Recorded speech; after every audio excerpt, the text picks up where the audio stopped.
Hi friends, welcome to our channel మమతల నిలయం. అందరు ఎలా ఉన్నారండి? బాగున్నారా? నేనైతే చాలా బాగున్నాను. మీరు కూడా బాగుండాలని మనస్ఫూర్తిగా కోరుకుంటున్నాను. అందరికీ ముందుగా హనుమాన్ జయంతి శుభాకాంక్షలు అండి. ఇక ఈరోజైతే హనుమాన్ జయంతి కదా, సో నేను ఏ విధంగా పూజ చేసుకున్నాను అనేది ఈ వ్లాగ్లో అయితే మీతో షేర్ చేసుకుంటున్నానండి. నేను ముందు రోజే పటాలన్నీ కూడా క్లీన్ చేసుకున్నానని నిన్నటి వ్లాగ్లో మీతో షేర్ చేసుకున్నాను కదా.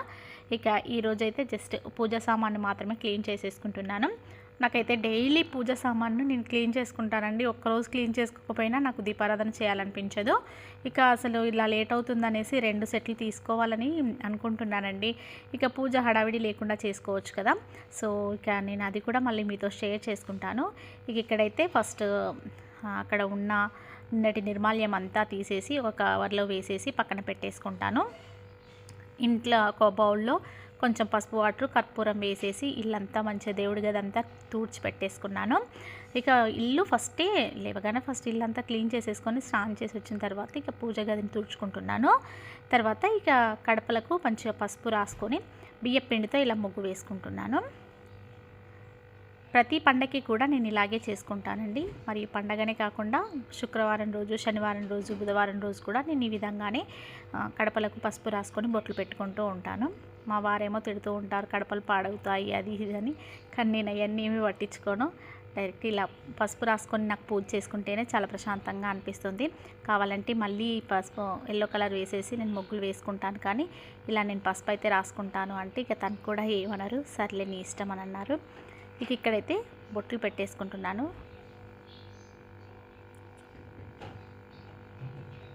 చాలా నిండుగా కలగా ఉంటుందండి. ఇలా కనుక బొట్లు పెట్టుకొని పసుపుతో మనం అలంకరించుకుంటే చాలా బాగుంటుంది. ఇక తర్వాత పూజా సామాన్ని కూడా నేను అంతా క్లీన్ చేసి పెట్టేసుకున్నాను.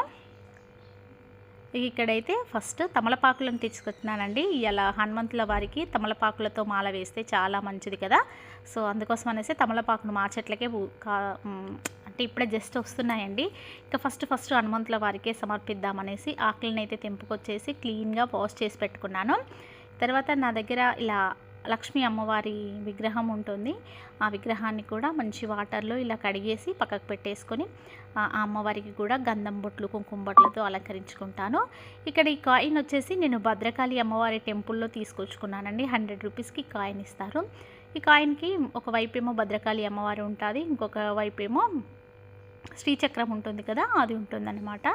ఇక అదైతే నేను అది రోజు పూజ గదిలో ఉంచుకొని దానికి కుంకుమార్చన చేసుకుంటూ ఉంటాను. చాలా మంచిది. అంతకుముందు అయితే నేను ఒక రూపాయి కాయిన్ పెట్టేసుకొని కుంకుమార్చన చేసుకునేదాన్ని. ఇక భద్రకాళి అమ్మవారి దగ్గర నుంచి ఈ కాయిన్ తెచ్చుకున్నప్పటి నుంచి ఇక ఈ కాయిన్ పెట్టేసుకొని పూజ అయితే చేసుకుంటున్నాను అన్నమాట. ఇక తర్వాత నేను కూడా గంధం బొట్లు, కుంకుమ బొట్లతో పెట్టుకున్నాను. ఇక తర్వాత హారతి ప్లేట్ ఉంటుంది కదా, హారతి ప్లేట్ పైన విఘ్నేశ్వర స్వామి ఉంటాడు. ఆ స్వామి వారికి కూడా గంధం బొట్లు, కుంకుమ బొట్లతో ఇలా అలంకరించుకుంటున్నాను. నేను గంధంలో కొంచెం రోజ్ వాటర్ కలుపుకొని ఉంచుకుంటానండి. అలా ఉంచుకోవడం వల్ల మన గంధం మంచి స్మెల్ వస్తుంది. అంతేకాకుండా చాలా బాగుంటుంది. మీరు కూడా ఒకసారి అలా ట్రై చేయండి. నార్మల్ వాటర్ కాకుండా రోజ్ వాటర్తో గంధం కలుపుకోండి, చాలా బాగుంటుంది. ఇక తర్వాత ఒక రాగి చెంబేమో అమ్మవారి ముందు పెడతాను, ఒక రాగి చెంబు ఈశాన్య మూలలో పెట్టుకుంటాను. ఇక్కడ అమ్మవారికి కూడా గంధం బొట్లు, కుంకుమ బొట్లతో ఇలా ఈ విధంగా పూజ చేసుకుంటున్నాను. మనం కొంచెం ముందుగా లేస్తే ఈ పనులన్నీ ఎలాంటి హడావిడి లేకుండా ఉంటుందండి. నా మార్నింగ్ పూజ అయిపోయేసరికి 9 అలా అయిపోయిందండి. ఎందుకంటే ఇక నాకెందుకో ముందు రోజు ఇల్లు తుడుచుకొని పూజ చేసుకోవడం నచ్చదండి. ఆ రోజే ఏ పండగైనా ఆ రోజే ఇల్లంతా క్లీన్ చేసుకొని ముట్టించుకోవడం, అంటే దీపం పెట్టుకోవడం నాకు చాలా ఇష్టం. ముందు రోజు క్లీన్ చేస్తే నాకెందుకో అలా ముందు రోజే చేసినట్టు అనిపిస్తుంది అన్నమాట. ఇక తర్వాత తమలపాకుల పైన చూసారా, ఇక్కడ ఒక ధూప్ స్టిక్ తీసుకొని ఇలా ఇయర్ బోర్డ్ తీసుకొని ఇయర్ బోర్డ్తో ఇలా శ్రీరామ అని గంధంతో రాస్తున్నాను. తర్వాత ఇందులో ఇలా కుంకుమ బొట్లు కూడా పెట్టుకుంటున్నాను.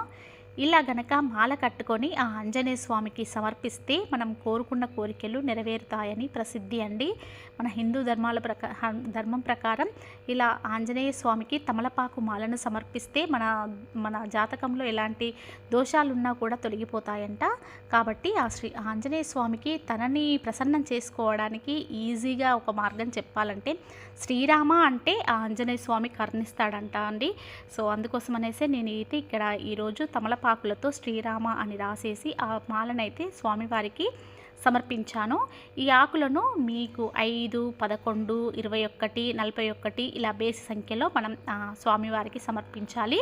నా ఫోటో కొంచెం చిన్నగా ఉందనేసి ఇక నేను 5 ఆకులను పెట్టేసి ఆకులపైన శ్రీరామ అని రాసేసి ఆ స్వామివారికి వేసి ఇక చామంతి పువ్వులు, గులాబీ పువ్వులతో అలంకరించుకొని ఇక దీపారాధన అయితే చేసుకుంటున్నాను. ఈరోజు ఆంజనేయ స్వామికి నువ్వుల నూనెతో దీపారాధన చేస్తే చాలా శ్రేష్టం.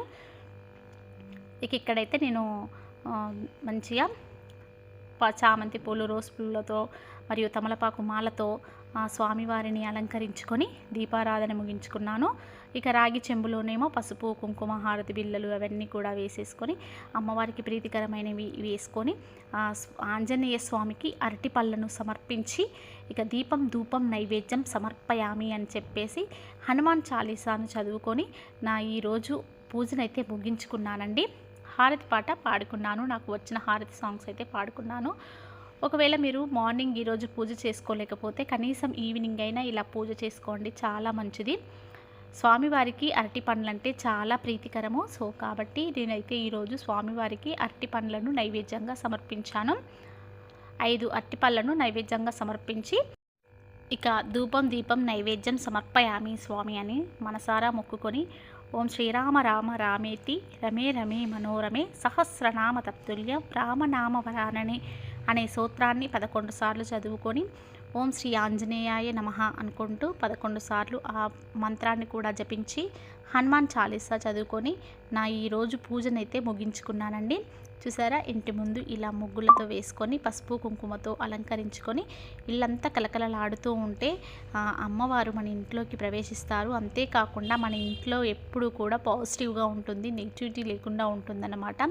ఇంట్లో ఎలాంటి గొడవలు, చికాకులు లేకుండా చాలా ప్రశాంతంగా ఉంటుంది. అంతెందుకండి, మనం ఇల్లు క్లీన్ చేసిన రోజు చూడండి మన మనసు ఎంత హాయిగా ఉంటుందో, అలాగే ఇల్లు అంత చిందరవందరగా ఉన్న రోజు చూడండి మన మనసు ఎంత వికాలంగా ఉంటుందో. అదే అండి మనం పూజ యొక్క రహస్యం. ఈరోజైతే నిండుగా ఈ విధంగా పూజ చేసుకున్నాను. నాకైతే 2 కన్నులు సరిపోవడం లేదు మా పూజ గదిని చూడాలంటే. చాలా బాగుంది. టెంకాయ కొట్టేసుకొని ఆ స్వామివారికి సమర్పించేశానండి. ఇదేనండి ఈరోజు నా వ్లాగ్. ఈ వ్లాగ్ కనుక మీకు నచ్చినట్లయితే ప్లీజ్ లైక్ చేయండి, షేర్ చేయండి, కామెంట్ చేయండి. అదేవిధంగా ఇలాంటి మంచి మంచి పూజా వీడియోస్ కోసం మన ఛానల్ని ఫాలో అవుతూ ఉండండి. రేపు మరో మంచి వీడియోతో మీ ముందుకు వచ్చేస్తాను. బాయ్ అండి, బాయ్.